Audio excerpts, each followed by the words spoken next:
ఓడు నేను వీడియో చేస్తే దీనికి ఓడు మాట్లాడిండట.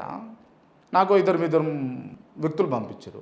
అరే బుద్ధునాదరా, అరే నువ్వు అఫీషియల్గా కాంగ్రెస్ పార్టీ నుంచి ఇంత టోకెన్ తీసుకుంటున్నావట, నీ గురించి మాట్లాడేంత స్థాయి కూడా నీది కాదు, కానీ సందర్భం వచ్చింది కాబట్టి చెప్తున్నా. నేను ఏమంటున్నా అంటే, తీసుకో బిడ్డ, పైసలు తీసుకో, ఎంజాయ్ చేయి. నీ అట్లాంటి వాళ్ళు చాలామంది ఉన్నారు ఇక్కడ. అలానే మనము పోపించినాం, నువ్వు లిల్లిపుట్టుగాడివి. నేను ఏం చెప్తున్నా నీకంటే, మధుప్రియ పాడలేదారా సినిమాలకు పాటలు? దొంగ గోరాటి వెంకన్న పాడలేదురా పాటలు సినిమాలకు? వీళ్ళు కనవాళ్ళే, ఆర్నారాయణ మూర్తి లాంటి వాళ్ళు కనవాళ్ళేరా సినిమాలకు పాటలు పాడిన వాళ్ళు, ప్లేబ్యాక్ సింగర్లుగా ఉన్నవాళ్ళు? వాళ్ళ పేర్లే కదారా అవి తీసి చెప్పింది. ఏపూరు సోమన్న విరాట పర్వమా ఆ సినిమాలో మా చక్కగా ఉంటుంది, గద్దర్ పాడినట్టు ఉంటుంది ఆ పాట. అది గద్దరే పాడినట్టు ఉంటుంది ఆ పాట.